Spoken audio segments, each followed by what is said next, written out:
Who would win in a fight? A hunter or an entire forest protected by an ancient spirit? And then we take a look at the story of a family that's dealing with a serious problem. They don't get along. In fact, they're fighting so much, you may call it borderline abusive. But is it possible that this family's rage towards each other is not because it's just so many different personalities in one house? Is it possible the reason they're always at each other's throats is caused by the witch who has cursed this bloodline? Today on Dead Rabbit Radio. Actually, I'm a lot freaked out. Hey everyone, welcome back to another episode of Dead Rabbit Radio. I'm your host, Jason Carpenter. I'm having a great day. I hope you guys are having a great day too. I hope you guys are having tons of fun doing whatever you're doing. I hope you guys are staying cool, because that's going to be my main concern. Yes, summer has started. You're like, oh, Jason's going to complain about how hot it is for the next 2 or 3 months. Yeah, probably. But someone who never complains how hot it is, someone who's always cool to the touch, he's a corpse. Running into Dead Rabbit Radio Command, everyone get on your feet and give it up for one of our legacy Patreon supporters, Aaron C. Woohoo, yeah, wee! Yeah, they're wheeling them in on a stretcher, cool as ice. Aaron C is a supporter of the Patreon. That is why he is going to be our captain, our pilot this episode. If you guys can't support the show financially through the Patreon or the merch store, I totally understand. I really do. Just help spread the word about Dead Rabbit Radio. That helps out so much. Tell your friends, tell your family, tell everyone you know. Dead Rabbit Radio is your favorite paranormal show. That is how you can help the show grow. 2 quick updates. June 13th is the 7th anniversary of Dead Rabbit Radio.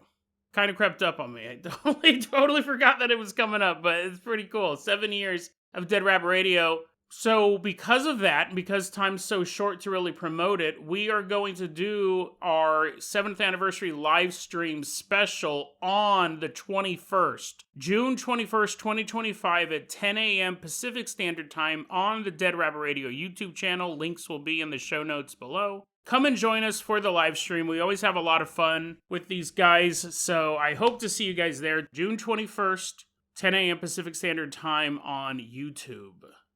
Also, that night, we are going to do our Dead Rabbit Radio Movie Club for the month of June. And if you want to join us for the movie club, what you need to do is to be a member of the Patreon. Now, we have a free tier and a paid tier. So even if you sign up for the free tier of Patreon, you still get the link to join us for the Dead Rabbit Radio movie night, which we're going to be doing the same night.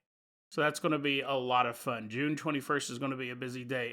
Also, to announce that tomorrow's episode will be the last episode of season 28. After tomorrow's episode, I'll be taking 2 weeks off, and we'll resume new episodes at the end of the month. That also I was not keeping track of. Aaron C., let's go ahead and toss you the handles to the Wabbit wagon. It's not a station wagon. It's a wheelbarrow. Should have been the rabbit wheelbarrow, Jason. They're 2 separate things. Get in.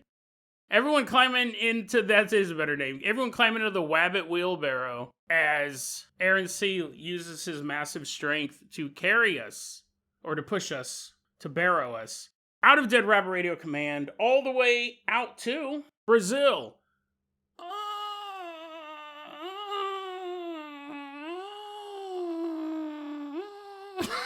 Jason, have you ever used a wheelbarrow before? What is that? Sound like a witch flying on a broom on Halloween night. Aaron C's barrowing us all the way down to Brazil. Specifically, we're headed to Ramal do Tumbria, Brazil. And even more specific than that, we're at KM 50 on the AM 352 highway. And before we go any further, I want to give a shout out to Plant-Based Corpse. Plant-Based Corpse sent this story over via the Dead Rabbit Radio subreddit. Really, really appreciate it. I hadn't heard about this. He said it's huge news in Brazil, which it very well may be. I found a ton of sources on this, so it does seem to be the hot topic down there. We're headed all the way down to Brazil, specifically Ramal do Tumbria. It's April 7th, 2025. And as we're hanging out at KM 50, which I think is probably like the 50-kilometer marker for this freeway, it kind of cuts through the Amazon, which would be a cool commute. You're like driving the highway. The giant boulders crossing, you see Indiana Jones running in front of you. That'd be dope, dude. Like panther. There's like a big giant cat in a tree watching you drive by.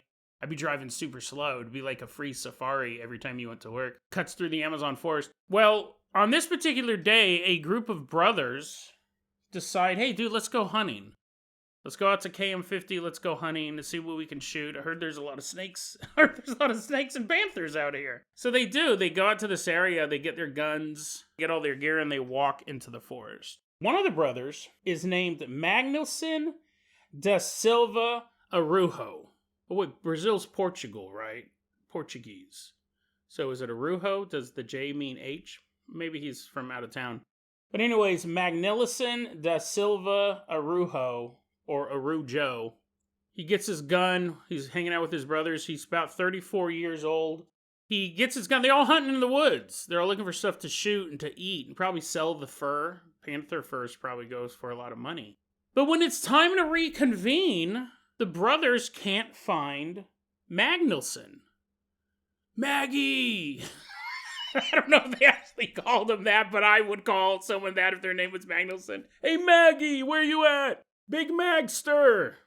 Sir Mags-a-Lot, where are you? Where are you? Where are you? You can't hear. No response. Magnuson doesn't show up. But, you know, he's an adult. You figure out he'll eventually find his way out of the Amazon. It's not that people get lost in here all the time. The brothers do look for him for a while. I believe at some point, you know, they just go, well, he probably will find his way back to town. I don't know if they left that night and came back with other locals to look for him. I don't know if they just left him up to his own devices. But by day 3 of him missing, his family and friends go, okay, he's obviously not coming back on his own. Like, he's lost. Probably dead at this point. So they call the police, which is very interesting because actually, no, they don't. I looked over at my notes. They don't call the police. This must be a regional thing. They call the fire department. Maybe they called, like, the equivalent of 911 and the fire department was assigned to it. It seems weird, doesn't it? They have this dense jungle to search. They're all trying to drive the fire truck through the jungle. It gets like 3 feet off the road. They're like, sir, I told you this wasn't going to work. Maybe it's a regional thing. Maybe it was the only people who were available for the job. But the fire department leads this search, and they do get like locals to come out and search, and there are local search and rescue organizations and all of that stuff. And they're looking for Magnuson. So that starts on April 10th. He's been missing for 3 days. On April 10th, the fire department is notified. You have these big search parties combing the area. Maggie! No response. They can't find him. This search goes on for 10 days. April 20th, the fire department, they go and they talk to Magnuson's family, and they go, hey, we don't think we're ever going to find this guy. I don't know who called us to do it in the first place. This is our very first time we've investigated a missing person. And oddly enough, the police department is putting out a 5-alarm fire downtown. They're not doing too good at that either. They go, you know, we don't think we're going to find this guy. They searched an area of 180 square kilometers. There's no trace of him. And at that point, the family does accept, yeah, he's probably not coming home. Let's jump ahead over a month. It's May 28th, 2005. That same highway. KM 44. A man walks out of the woods. This man is hungry, he's tired, he's disheveled, he's scrawny, but he has a heart full of hope. And he's stumbling around out of the woods towards this town. He's like, I don't know if he's making zombie noises. He goes, oh, finally, civilization. Oh, brains. They shoot him in the head. It's Magnuson. Magnuson, on May 28th, just wanders out of the woods, the jungle. I don't know what the proper term for it would be. It's the Amazon rainforest. And forests are trees, right? Not like jungle trees. Anyways, the thing about it, I've heard it referred to as the Amazon jungle as well. But anyways, Magnuson walks out from between the foliage. He's like, help me. He's just complaining. It's like, oh, man. Yo, look at that big complainer over there. Look at it. He looks like he's about to die. He wanders into town. And the townspeople apparently pretty quickly identify him. They videotape him, and there is footage of this. This is one of those stories that's really interesting because there's a lot of footage, because the story's going to shift very quickly. And that's what I kind of love about this story. Plant-Based Corpse, thanks for sending this over. Right now, it's a story of survival. This guy's been missing since, don't make me do math, he went missing on April 7th. How many days are in April? Let's just assume 30. 23 days in April. How many days? 28 off, 23 plus 28, never mind, I'm not even going to try to do that one. For almost 50 days, give or take. He's almost out of the woods. People are videotaping him. His family's notified. They're getting sent these video links of this scrawny dude being like, What happened, and this happens a lot in survival cases, Magnuson, after he came out of the woods, he was so dehydrated and basically not necessarily starving, but he'd lost a ton of weight. He wasn't eating a lot of food in the Amazon jungle. That when he sat down for a real meal, they're like, come and eat. Manja, manja, Magnuson. Eat, eat. And he's like eating all this pasta and stuff like that. He actually got sick. You can have this nutrient overload. There's a specific term for it. I don't remember what it was. In the fasting community, they're always refeeding syndrome. Anyways, he's like, oh, yes, finally all this food. Oh, and he got so sick they had to take him to the hospital. He ended up in Manakapuru, which is a nearby city, for medical care. So, of course, the big questions are, what happened and where were you? Because we went looking for you, bro. Where were you? And Magnuson, over time, he didn't tell the story all in one go, right? He obviously says half a sentence and he's like, let me conserve my energy. I am clinging to life. This is what he told over the course of days. He kind of pieced together this scenario. He said, well, what happened was I got lost in the forest. And I realized the first thing I had to do was to stay away from predators. So I decided to sleep in the trees. And I'm like, oh, that's pretty good, right? He's like, yeah, thank you. It doesn't work out very well for him. But anyways, he goes, I'm going to sleep in the trees. I stay away from the predators. So, and I'm assuming, there's a lot of, land critters in the forest. Because, if you're in America and you're in the middle of the woods, I never go to the woods, but I'm just assuming, you could probably just sleep on the ground. I mean, outside of a bear or a mountain lion walking up to you, or a bobcat, or lynx, or any other sort of giant cat, you could just sleep in the middle of the woods. Just put a little pillow under your head. Johnny Appleseed did it, and it's not like raccoons are going to attack you in the middle of the night. Skunks are going to leave you alone. Really, the only thing you'd have to worry about if you're laying on the ground was a bear stepping on you. Imagine you're having the most peaceful dream in the world. All of a sudden, an 800-pound bear.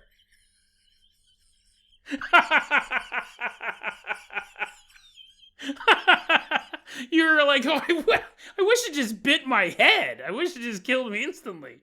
I wouldn't be worried about it. Maybe you'd get some, slugs or something crawling in your ear. Nothing big, right? But in the Amazon forest, there's probably all sorts of crazy stuff. Big old spiders, snakes of all kinds. Stuff like that, right? Stuff you'd want to look out for. And, boa constrictors falling on your head. Panthers getting the drop on you. Jaguars. All the big cat problems we have in America as well. So because I slept up in the branches, that was plan B. Because he tried to find his way out and he couldn't. We'll get to that. That's where the story becomes paranormal. This is not just a story of survival. It gets weird, but I like this whole setup. He goes, I slept in the branches. That was the best way for me to stay away from predators. But, I was there for 50 days. And I didn't have 50 days worth of food. I didn't even have one day worth of food. I was just kind of walking around in the woods, shooting stuff in the brain with my brothers. And then I got lost. He goes, so what I did was I had to eat these things called barutis. Baruti, which is apparently some sort of fruit. I had to look all this stuff up. Wild cacao, which is a chocolate seed. And uxie, which is a seed. Uxie are these little seeds you can crack open and eat them. He also ate crabs and turtles. That'd be kind of dope, actually. But he ate them raw.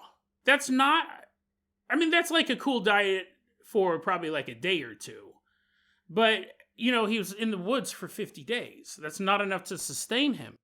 And you also got to remember, no matter what he did during the day, which involved a lot of screaming for help me, because he never stopped trying to find a way out. Help me, where am I? Most of his day was trying to find a way out and finding food to eat. And then, every day ended the same. He had to climb a tree and sleep on the branches. So over time, he's running out of energy. He's not as strong as he was when he entered the forest. He's not eating enough. He climbed up the tree at one point and was so weak he fell out of the tree and was just laying there on the ground. And he goes, I don't think I can do that anymore. I mean, it worked the first 10, 20 nights, but that's not going to work for me anymore. I physically am not strong enough to climb trees. Luckily, on day 20, he did find a baruti palm tree, and he used that to build a shelter, because I guess it has these big leaves and stuff like that, and he was able to thread stuff together. And now I think at this point he was on the ground, but in this little camp that he had made himself. So that's what he did while he was gone. But then the big question the family goes, well, why did you get lost?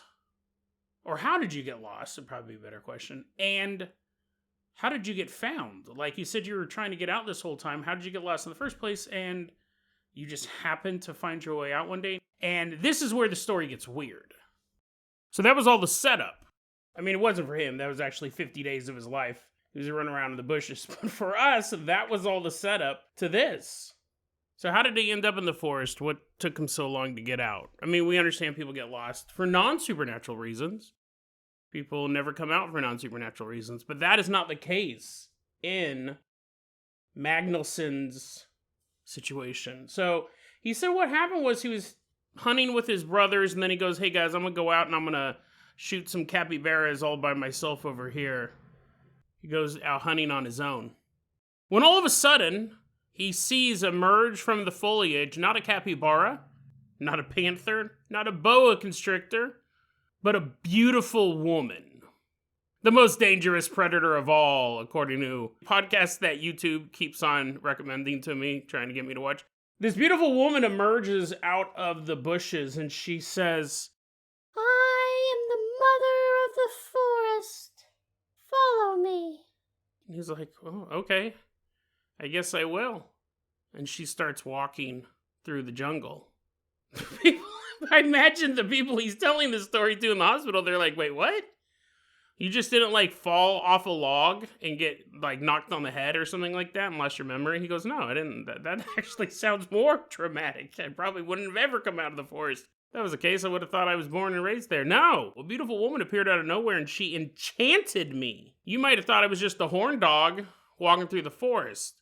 But it wasn't it didn't have nothing to do with that. It had nothing to do with the fact that I really, really wanted to hang out with a beautiful woman in the middle of nowhere. No, I was under her spell. She wouldn't let me leave. She made me walk deeper and deeper into the forest. And in fact, not only did she enchant me to follow her, she also put a spell over the entire area. Or maybe it was just in him, but it affected the entire area. Because he said that once he got into the middle of the forest, and he's like, what am I doing? What am I doing here? I should be out hunting. Instead, I'm walking deeper and deeper into the forest. He goes, once I decided to turn around and figure out a way to get out of here, he goes, no matter which direction I walked in, I would always end up back at the same spot. So that's like Blair Witch at this point. This guy suffered a real-life Blair Witch event, a BWE, which I will remind you guys, first off, I'll remind you guys that's a fictional movie. I do really love all the Blair Witch movies, actually. I liked all three of them. The first Blair Witch movie took place over the course of about, I think, 3 days. He did 50 of these. He was walking around, no matter where he went, he would just end up back in the same spot. He was truly under a spell. He was not going to leave here. And while he's doing this, he's also having to climb up trees to evade predators. He's slowly starving to death, falling out of trees, laying there on the ground, still starving to death. All this stuff's going on. Eventually he goes, dude, I'm just going to blow my brains out. I forgot this entire time I'm carrying this shotgun. that I brought for hunting, I'm just gonna kill myself. But he said by the time he realistically thought about killing himself, he had lost all of his ammo. So that would either mean this is the clumsiest Elmer Fudd-esque hunter imaginable, or, again, that was part of the spell. And I think it was part of the spell. The mother of the forest didn't want him to kill himself. She wanted him to be lost forever in the wilderness. He said when he tried to kill himself and he realized he didn't have any cartridges, he goes, okay, this is not good. He's been saying that over and over again for 50 days, but now he's like, oh, this is really not good. He said that once he realized he couldn't kill himself, he prayed to God. He said, God, please help me out of this jungle. Please, I ask you, will you lead me to the home of an evangelical person? Will you lead me to a home of a man of God? Suddenly, he became overcome with a vision. And he saw himself the next day leaving the jungle. He has a vision that within 24 hours, he's going to be walking out of the jungle. And once that vision ended, off in the distance, he heard fireworks go off.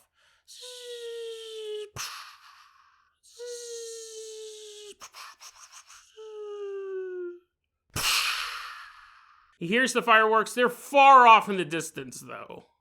So he goes, there's my sign. Thank you, God. Within 24 hours, I'll be out of here. So he walked towards the sound. You couldn't even see the fireworks. They were that far off. But he goes, I'm going to start walking. I'll be out of here tomorrow.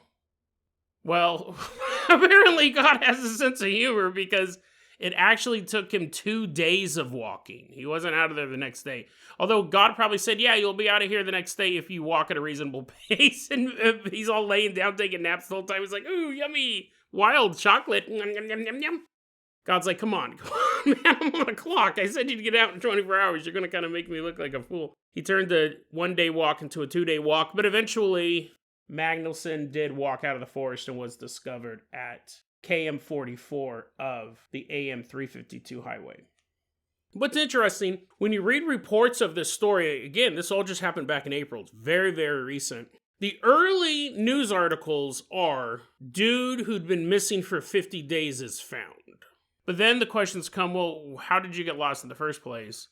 And what did you do? And how did you find your way out? And then, after a couple days of the video footage of him coming out, being alive in the town, and then his family coming out and him going to the hospital, then this story comes out. It appears, because a lot of these articles are referencing each other, it appears, if you look at Portal Amazonia, which is a news website, they said that this story was relayed via Magnuson's brother, Francisco de Silva Araujo. They said he's told us. So I don't know if there's been an on-air interview. I mean, I did almost die. I mean, but you're also like, come on, man, that happened back in May. It's already June. Get up and start doing interviews. He's like, do you have any raw turtles to sweeten the deal? This story, I think, is only going to get weirder for a couple different reasons. One, because you have this guy who disappeared and came back. That's a story of survival. Two, you have his reason for how he got lost was the mother of the forest coaxed him in. And three, and this is what's really cool about this, right? Because if you look at that, I could have sworn we covered a story about a cryptid in Brazil that was attracting loggers and people who are disrupting the environment and was trying to get them to walk into the woods, and they'd never be seen again. It was either a Brazilian cryptid or a South American cryptid. I combed the archives. I could not find that episode, but I'm almost certain we covered something like this before. These stories do exist around the world. There is a protector, a guardian of the natural world that suckers men who are trying to destroy the world, just trying to destroy this piece of nature, into following her. And then usually at some point turns around and it's a monster and kills the guy and disembowels him and all that stuff. But you go, Jason, the guy was just hunting. Like, you're allowed to hunt, right? Why, even out of his brothers, why was he the one who got enchanted by the woman of the forest? Well, interestingly enough, the police are wondering that too. Because while the fire department was in charge of rescuing these men, the police are really, really curious what they were hunting out there. Law enforcement is now investigating this group of guys, Magnuson included, to go, what were you planning on shooting out there? To find out whether or not it was illegal. You go, well, that's a little besides the point. This guy almost died. He almost starved to death. He fell out of a tree. Was any laws actually broken? I mean, they come out, they're wearing bald eagle outfits. They're like, look at all the bald eagles we shot. We all made matching suits. Where's your brother at? I don't know. He went deeper into the forest. He was looking for a baby seal to club. You would go, has any laws been broken? Well, this is maybe laws against nature. The mother of the forest would not disturb a group of recreational hunters respecting the land like most hunters do.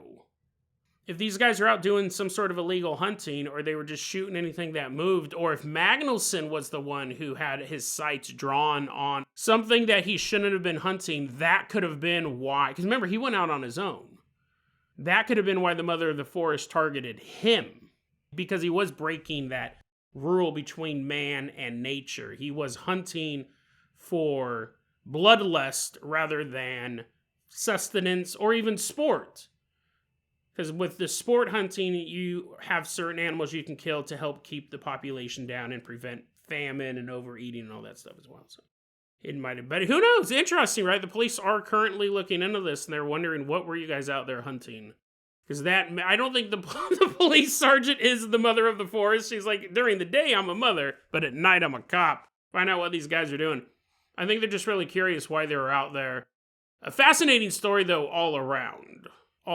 You could say maybe he just had a delusion that he was enchanted by a woman. He was on death's door for 50 days. I'm sure he hallucinated a lot of stuff. He definitely hallucinated a rescue that was going to take 24 hours extra than he thought. But the idea that he's walking in one direction, he ends up back in the same spot, that can happen when you're lost. I understand all that stuff. But we do know these stories about mothers of the forest, protectors of the natural world. We know that these are older than civilization, and we know that them targeting men who are exploiting the area is almost always their motive for attacking humans. Really interesting, right? Is that what he was doing? And he luckily got out and hopefully has a long and healthy life, right? When he gets out of the hospital, he's like, hey, can you guys wheel me down to the forest? I sure am hungry. But the only thing that will sate my bloodlust is the most innocent of all creatures, baby penguins.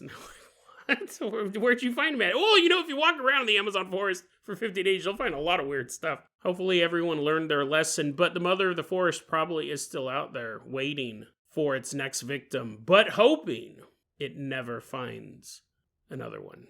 Hoping that mankind has learned from its mistakes. Aaron C., let's go ahead and toss you the keys of the world-famous Carpenter Copter. We're leaving behind Brazil. Why don't you fly us all the way out to Grandma's house? But wait! Don't fire it up yet. We're flying it to an extra. Wait, what? Why are you so confusing all the time?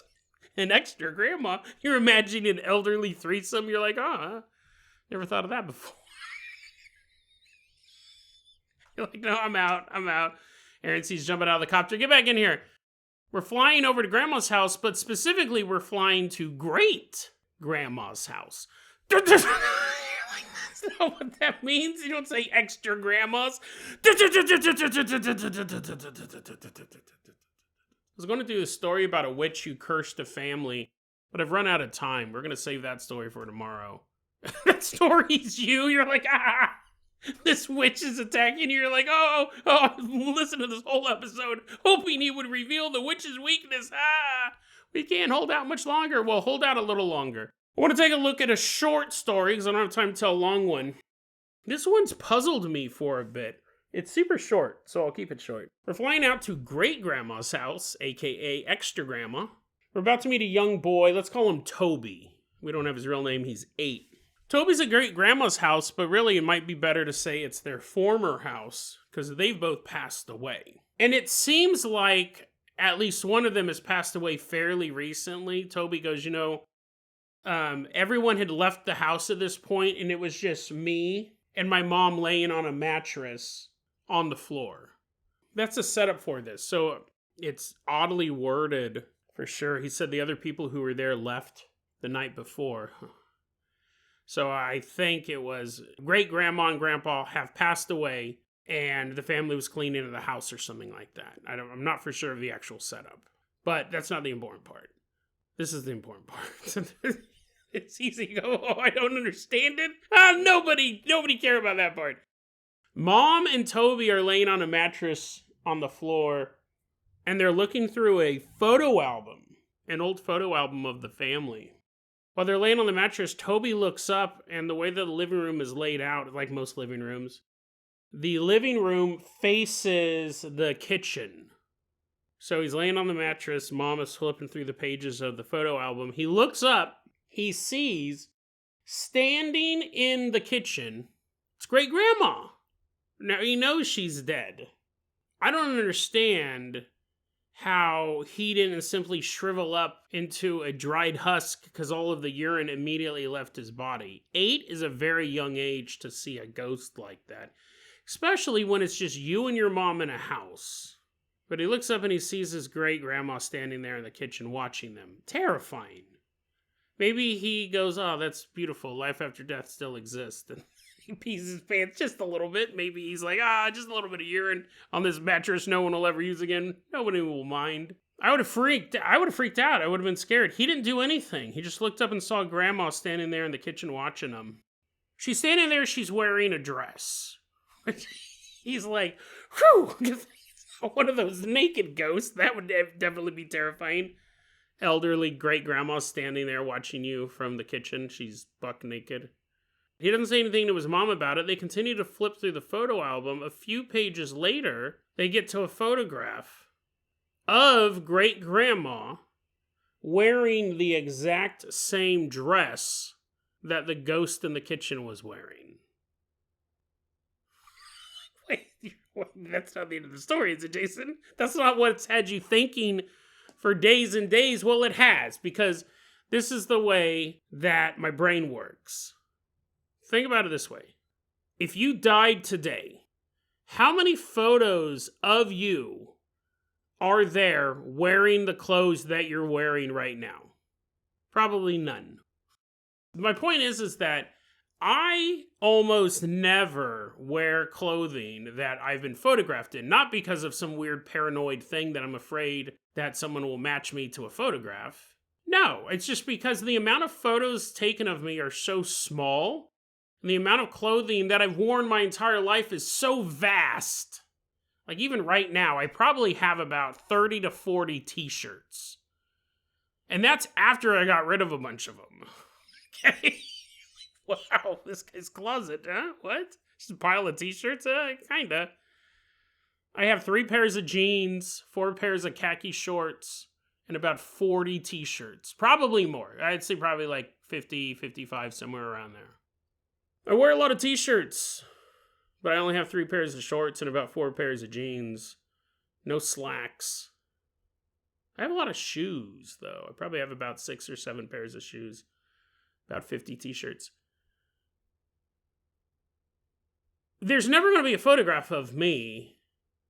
Well, I shouldn't say never, but it's very unlikely to find a photograph of me wearing a particular t-shirt. And then if you think about all the clothing you've worn your entire life, what are the chances of a photograph of you wearing clothes that you died in? Well, you could, but Jason, she didn't die in these clothes. Just her ghost appeared in these clothes. Exactly! That's even more rare. This is what I'm getting at. I am always thinking about why ghosts appear the way that they do. This is a very basic question that a lot of people, I mean, if you are a paranormal researcher, this is the way you date ghosts. To date them chronologically, it's how they do it. They go, this ghost is from the 1800s. How do you know? Well, look what she's wearing. I think that it hurts her feelings. She's like, oh, I was going for a vintage retro vibe. Boo-hoo, I'm never manifesting again. Boop. Disappears out of reality. My point is that why they appear the way that they do is so intriguing to me. It's a topic I never really considered before doing this show. That's one of the things that I love about this show, is that it gets me to think really, really outside the box. What are the chances of you appearing as a ghost and at the same time, someone is scrolling through photos on your phone, and they see you wearing the same clothing that they just saw you appear as a ghost as. I would argue that it's nearly zero. There is a bit of a caveat to this, and I know the whole time people have been like, I hope he addresses this. Great-grandmas are old by definition, and old clothing. It's possible she was dressed like Betty Rubble. She just wore the same thing every single day. And every single photo, because she was born in the 1920s, and they go, here's this burlap sack, kid, you'll grow into it. And she was so poor that for her birthday one year, she got a rope belt to add a little bit of a curviness to the burlap sack, tied around your waist. Doing a little fashion show, her skin is constantly bleeding. She's like, you know what? I really like this belt. Thank you. But could you have got me maybe a softer material to wrap around my body? I've spent my entire life in this burlap sack that has armholes. My arms to stick out, my legs stick out the bottom, but everything else is just sore and bleeding all the time. And they're like, well, we could have, but then you wouldn't have had a belt. What would you rather have? Soft material draping every inch of your skin or a belt? And she's like, probably the soft material. It's possible, a lot of old people grew up super poor. They had like one outfit. Like, at that point, you're like Appalachian poor. You're like, well, Jason, even during the Great Depression, they changed their pants. They might not have been Mr. Moneybags like you with 55 t-shirts. But they did have a change of clothes. Like, yeah, there are parts of the world where they would wear the same. But see, that's what I'm saying. The chances of you seeing my ghost, there's a 1 in 55 chance that you will see me in one of my t-shirts. Like, you wouldn't ever be able to predict it. Now, yeah, 5 of the t-shirts are solid black, for sure. So maybe you got a little bit better odds if you bet on black. But you just don't know what you're going to get. You have no idea how I'm going to appear. Why did she appear? And this is, we'll wrap it up like this, because this is going on way longer than I thought it was going to, but here's my thing. We've talked before about why ghosts appear the way they do. I'll put those episodes in the show notes. We also have an issue of ghosts and how they perceive time. Is it possible? There's a couple different options. One, because remember, he saw the ghost before he saw the photo. I think we'd be having a different conversation that way. I think you could say he saw a photo of his grandma wearing a particular dress, great-grandma wearing a particular dress, then later on looked up and saw great-grandma wearing that dress in the kitchen. That is easily in the observer's mind. He's seeing something paranormal, he's interpreting it as his grandma, and what's the most recent image of his grandma he's seen? Her in that dress. That would be a totally different topic. That's not what's going on here. He sees his grandmother in a dress that he had not seen her wear before. A few pages later in the photo album, he sees grandma, a photo of her wearing that dress. Why out of all of the clothing options that this ghost had the ability to manifest, did she manifest the one that would make him make this connection? He doesn't say she always only wore one dress. And that's the dress that she always wore. He didn't say I saw her appear in the kitchen in her favorite dress. Or the dress she'd wear when family came over. No. He said, I saw my grandma in the kitchen. My great-grandma. I'm sorry, I keep dropping that, but we're just going to keep going. I see my grandma in the kitchen wearing a dress, and then a few minutes later I see a photo of her wearing that same dress. Did the ghost choose that piece of clothing because she knew he would eventually get to the page that would have that photo, which would confirm in a way that this was the ghost of his grandma and not just some elderly woman in his great-grandma's house? I mean, he's not an idiot. He can probably figure it out. He probably kind of recognizes her, too. Why did she pick that dress? It would imply that not only did she know, this ghost grandma know, that there was a photo with her wearing that dress on later in the album, which she would know because she put the album together. Not only would she know that, she would know for certain that Toby and his mother would continue going through the photo album until they found that page. Because if she did not know that for certain, she would not have picked that dress. She appears, there's other versions of this story where Toby could have completely freaked out and it scares the mom and she slams the photo album shut. He starts going, Mommy, I saw a ghost. And she's like, what? Oh no, you're just sad. It's a lonely house. We're here all by ourselves. Let's go read a book. Or Toby gets bored of looking at pictures and gets up and rolls over to go to sleep. Or the mom gets bored of looking at pictures and she starts flipping through the book so quickly they don't find the page with the photo of her in the dress. The ghost would have had to know that they found that photo. Super bizarre. It's super bizarre. It chose a dress it knew they would find. And there's no way to guarantee that chain of events would play out that way. And it always goes back to that question, why do ghosts appear the way that they do? How will you appear as a ghost? I imagine as a ghost, I don't know what I would appear as in a ghost. I don't know what type of clothes I would wear.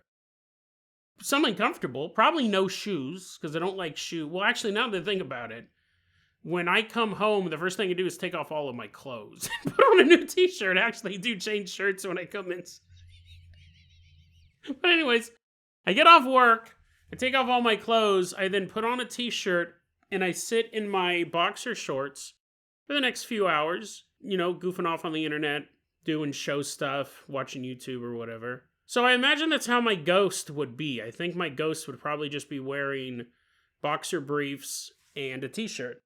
But what? T-shirt? That's going to plague me. I'm like, I'm on death's bed and they're like, do you have any regrets?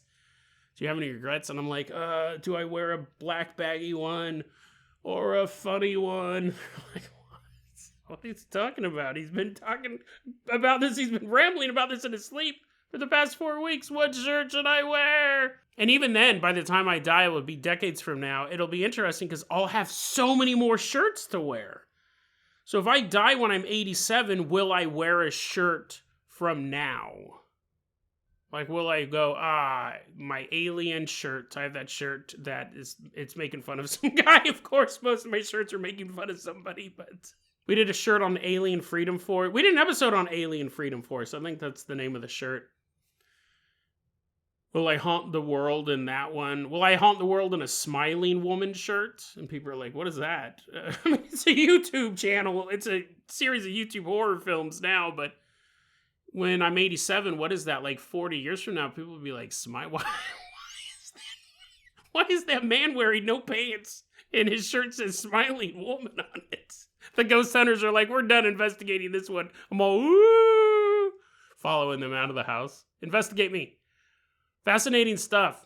Fascinating stuff. What will you wear when you're a ghost? Think about it. And email me. Send me photos. This entire 7 years has been one long scheme to get poorly taken photos of people wearing their ghost clothes. And soon it will all come to fruition. All this work will finally pay off. DeadRabbitRadio@gmail.com is going to be our email address. You can also hit us up at Facebook.com/DeadRabbitRadio. TikTok is @DeadRabbitRadio. Dead Rabbit Radio is the daily paranormal conspiracy and true crime podcast. You don't have to listen to it every day, but I'm glad you listened to it today. Have a great day.